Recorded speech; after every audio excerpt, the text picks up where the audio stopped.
Boa noite, meus amigos. No vídeo anterior eu falei sobre o livro Certo Henrique Bertazzo, mas antes dele eu tinha gravado exibindo alguns livros que eu havia comprado há pouco tempo. Esse vídeo aqui eu quero fazer algo semelhante. Eu vou falar também de algumas compras que fiz e mostrar livros, mas que não são necessariamente da última leva de compras que fiz.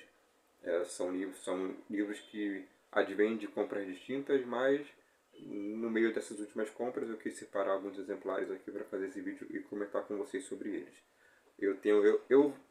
Eu venho comprar livros constantemente, já tentei, por exemplo, passar um mês sem comprar nada, mas não adianta, sempre compro alguma coisa. Hoje mesmo falava com um amigo meu sobre isso. E a minha única conclusão é que o único jeito de resolver isso é não me preocupar em parar de comprar livro, é me preocupar em trabalhar para ter dinheiro para comprar livro.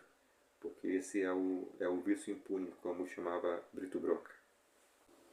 Eu tenho o hábito de reunir edições distintas de obras de determinados autores. E um autor com quem eu faço isso já há bastante tempo é o Olavo de Carvalho.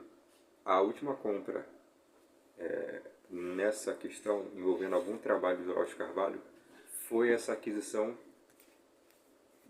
do livro A Metafísica Oriental, de René Guénon, que foi uma tradução feita pelo professor Olavo de Carvalho. Era um trabalho de que eu já estava atrás há bastante tempo. Muitos anos atrás eu tinha encontrado esse exemplar, não esse exemplar, perdão, mas esse trabalho na estante virtual, mas estava um absurdo de caro, deixei passar, outra pessoa levou. Foi até uma pessoa que eu conheço no Facebook, levou. E aí, uns meses atrás, finalmente eu me deparei com um novo exemplar da Metafísica Oriental, num preço mais acessível. Não foi um baratinho, mas também não foi um absurdo de caro. E é mais um documento aí da história da trajetória intelectual do Olavo de Carvalho. Um autor português que me despertou muito interesse ultimamente, mas que as pessoas podem até conhecê-lo pelo nome, mas não conhecem pela obra, é o Oliveira Martins. O autor português ali que foi contemporâneo de Eça de Queiroz, por exemplo. E desde que eu tive esse interesse, eu venho comprando as obras dele, venho lendo alguns artigos dele e venho lendo muito os textos biográficos a respeito dele. Por exemplo, nas edições das obras completas, alguns livros possuem textos introdutórios de algum estudioso, algum parente do Oliveira Martins que escreveu uma apresentação sobre o autor português. Então são textos importantes de caráter biográfico. Mas um também de que gostei muito, que também é uma raridade, é esse aqui. A História do Vencido da Vida, escrita por Federino de Figueiredo. É um ensaio biográfico a respeito de Oliveira Martins. E um dos fatores que me levaram a gostar muito do Oliveira Martins, assim também como gosto de Ramalho Ortigão, mas nesse vídeo não vou falar sobre ele, é não apenas o seu estilo, mas também a personalidade dele. O Oliveira Martins, pelo que pode se perceber nos textos biográficos, foi uma pessoa que se dedicou à atividade literária, mas também tinha uma série de outras atividades paralelas, sem que, por exemplo, a sua dedicação no trabalho, que não tinha nada a ver com a produção literária, atrapalhasse a produção literária. Então isso foi um dado que me chamou muito a atenção. Daí fortaleceu o meu interesse pelo autor. Até porque, numa certa medida, minha situação é um tanto semelhante com a dele. Eu não tenho o costume de comprar livros em livrarias, porque o preço costuma ser muito caro. Geralmente eu compro na Amazon. Mas nem por isso eu deixo de frequentar a livraria, para pelo menos passar os olhos sobre as coisas. E ultimamente eu tenho ido, de vez em quando, na livraria Paulus, daqui do centro. E num certo dia me deu o interesse de procurar ler algo sobre a história da livraria Paulus. E para isso eu li a própria história que que eles colocam no site da livraria e da editora. Foi então que eu descobri que o fundador da livraria foi o italiano Tiago Alberioni, e que esse sacerdote tinha um livro publicado que se trata de um testamento para o apostolado da atividade na imprensa. O título do livro é O Apostolado da Edição, que é é um livro dedicado a orientar os religiosos e as pessoas devotas também a como desenvolver, a conhecerem e a como desenvolver também um trabalho apostólico nas mídias sociais, na televisão, no rádio e também nos livros.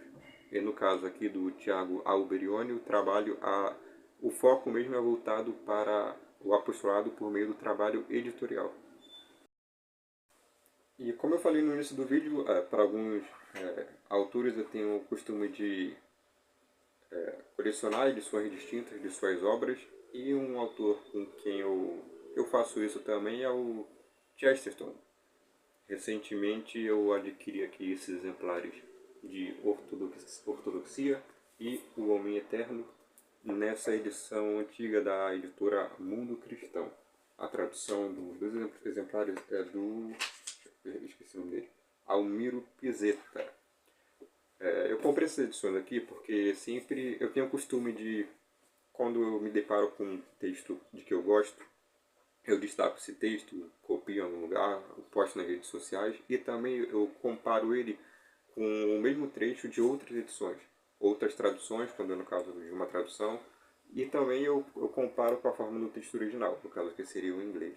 E quando eu comparava os textos de Chesterton, geralmente o trecho que era da edição da Mundo Cristão me agradava mais na forma como estava escrito. E por conta disso eu decidi adquirir aqui esses exemplares de Chesterton na tradução do Almiro Pizeta.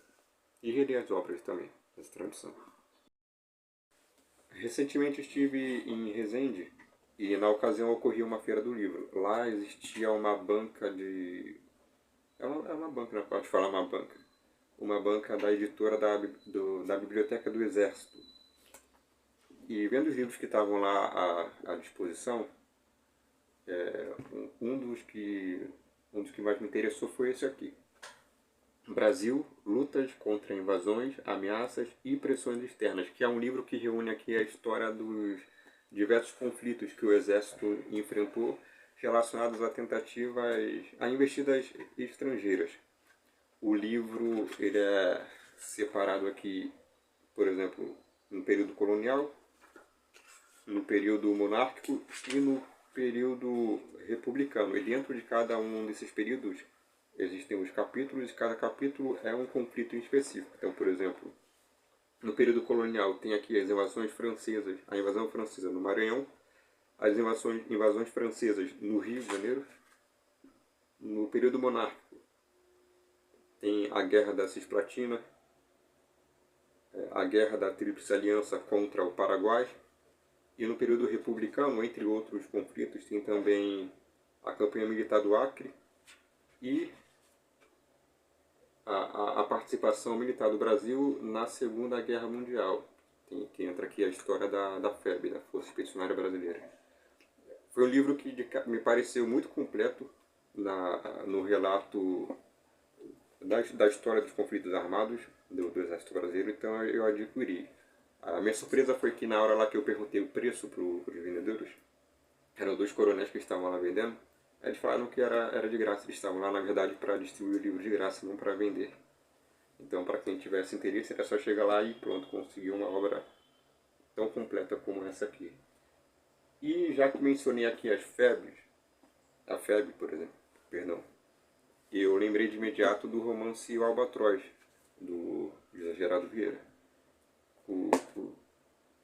cujo personagem ele é um oficial da Força Expedicionária, ele vai lá para a Europa, vai para a Itália para lutar na guerra e acaba morrendo por lá.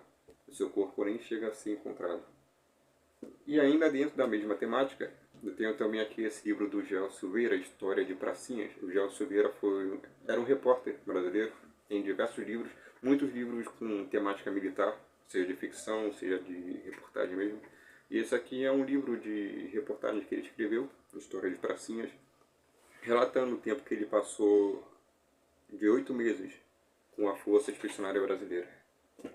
E para finalizar aqui a temática que acabou trazendo à tona o José Geraldo Vieira, queria mostrar também esse livro aqui da Maria de Lourdes Teixeira, A Carruagem Alada, que é um livro de memórias. A Maria de Lourdes Teixeira, ela era a esposa do Zé Geraldo. Então, no livro de memórias dela, certamente haveria muita coisa a se dizer sobre o Zé Geraldo. Foi por isso que eu me interessei por adquirir. Mas quando eu li, acabei me interessando pela escritora. Escreveu muito bem. Aqui tem relatos muito bons. E o grosso da questão envolvendo o Zé Geraldo Vieira está mais aqui para o final. O Geraldo vai falar bastante dele, vai falar também da obra dele. É um livro muito bom também. E para finalizar aqui esse vídeo, que é assim, para ser rápido, nada muito demorado, eu fui para Resende dias atrás, mas no mês anterior eu tinha ido também. E lá eu acabei encontrando no sebo esse exemplar aqui, esse romance aqui do Herberto Salles, A Prostituta. A história da prostituta é o seguinte: antes do romance do Herberto Salles, existiu esse romance aqui do Armando Fontes, Os Corumbas, que relata uma história de uma família que está em situação de miséria e as filhas acabam caindo na prostituição.